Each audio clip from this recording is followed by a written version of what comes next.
And you're going to fail, and you're going to fail, and you're going to fail, and you're going to fail, and then you're going to win. And that's life. Welcome to Higa's Corner. Life without those challenges, it's just existence. Don't just exist. Go live. Eventually, inaction will cost you.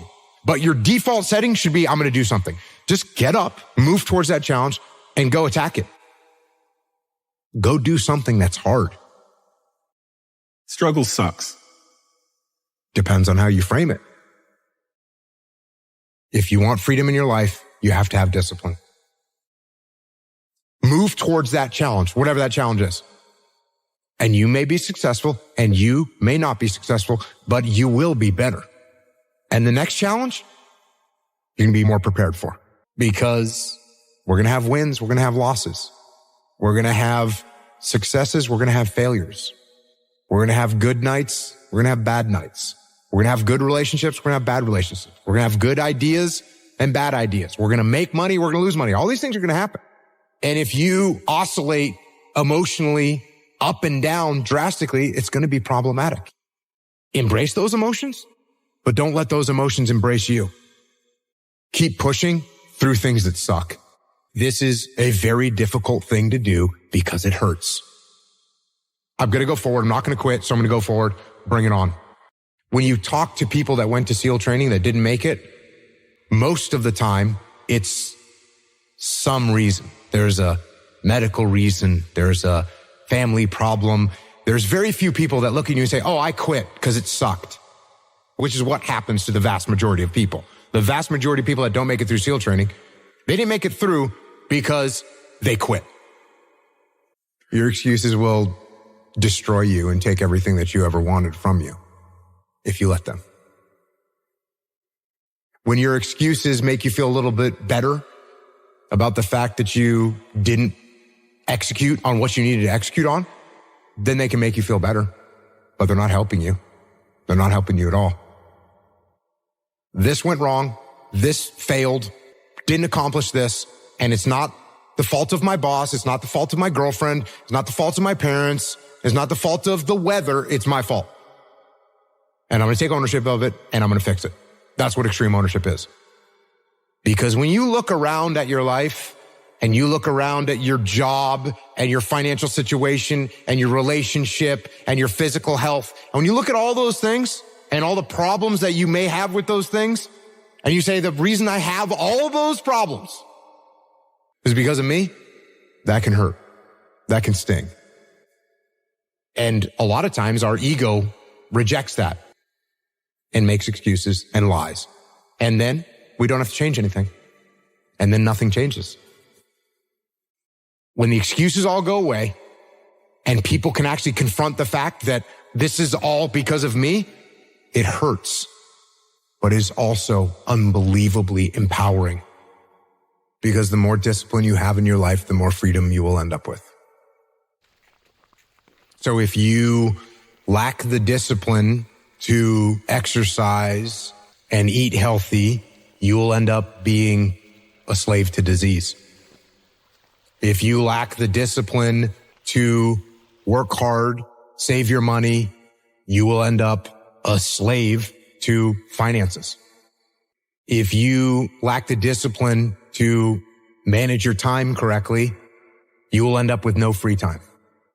If you have self-discipline, if you have the discipline to save your money and work hard and invest your money properly, if you have the discipline to manage your time correctly and not waste a bunch of time, if you have the discipline to exercise and eat healthy, you will end up with freedom. And you're going to start to progress in every aspect of your life. And you'll see that if you have that kind of discipline right now, you're going to end up with freedom. If you have discipline, you will attain freedom. Go try and accomplish something that's hard. You may win, you may lose, you may succeed, you may fail. I'll tell you what, you'll be better. And if you don't have that kind of discipline and you don't work hard and you don't exercise and you don't apply yourself, you're going to end up shackled. So if you're in the woods and you don't know where to go start walking. You got to start walking because the perspective's not going to change. You have to start moving forward. But standing there lost and not doing anything is just waiting to die, waiting to starve to death.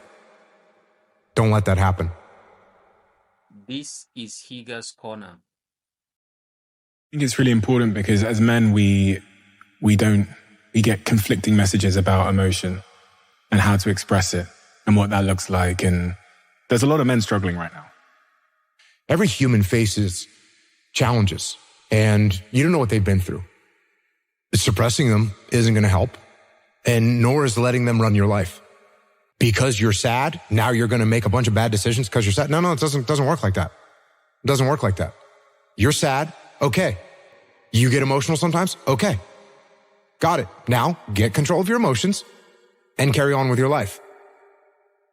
And sometimes you're going to get hit with those waves. And that's okay. Oh, I'm having an emotional moment right now. There's something wrong with me. No, there's nothing wrong with you. There's nothing wrong with you. The other extreme is, oh, I'm letting my emotions run my life and I'm making a bunch of bad decisions. And my excuse is, well, I lost some friends or I had this traumatic experience happen to me. That's why I'm doing, that's just an excuse. And it's a very easy excuse. Guess what? It's time to carry on. Remember, don't dwell. I'm in control. This is my life. If you are in the problem, you won't see the solution to the problem. Take a step back, detach from the chaos, detach from the mayhem, detach from your emotions, detach from your ego, and be able to assess the best way to execute. That is the job of a leader. If you take any trait of a human being and you take it to an extreme, masculine or feminine or otherwise, you take it to an extreme, it's going to be a problem. Is it good to have no emotions whatsoever? No, that's called a sociopath. Is it good to let your emotions run your life and make your decisions based on your emotions? No, that's not good either. What do we want to be as a human, as a man? We want to be balanced. It's much easier to be extreme. It's much easier to say, oh, no emotions, cool, and turn them off. That's easier. Or a total emotion mayhem, that's easier. It's harder to find balance. It's harder to find balance in business. It's harder to find balance in life. It's hard to find balance, but you have to be balanced. Because what I want is for the team to win. So be balanced. You're going to be okay. Thanks for watching. Please subscribe for more. Thank you.